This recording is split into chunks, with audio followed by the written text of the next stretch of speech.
পটুয়াখালীর কুয়াকাটায় বঙ্গোপসাগরে ধরা পড়া 18 কেজি 200 গ্রাম ওজনের একটি কোরাল মাছ 20,000 টাকায় বিক্রি হয়েছে।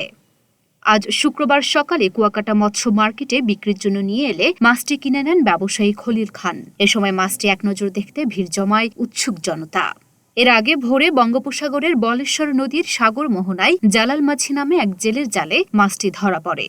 প্রতিষ্ঠানের নাম হচ্ছে হাসিব ফিশ কুয়াকাটা। এটা পাইছে সুন্দরবন ওই খালের ভিতরে, মানে মোহনা পাওয়া যায়। অ্যাভেলেবেল কি এই মাছ এইদিকে আসে? অ্যাভেলেবেল পাওয়া যায় না, কম।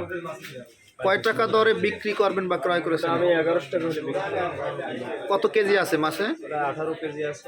কলাপাড়া সিনিয়র উপজেলা মৎস্য কর্মকর্তা অপু সাহা বলেন, কোরাল মাছ খুবই সুস্বাদু। শিশুর মানসিক বিকাশে কোরাল মাছ খুবই গুরুত্বপূর্ণ। বিশেষ করে পায়রা, বিষখালী, বলেশ্বর ও সুন্দরবনের মোহনায় জেলেদের জালে ইলিশের পাশাপাশি এসব মাছ ধরা পড়ে। লুনা আফরোজ নিপা, ঢাকা পোস্ট।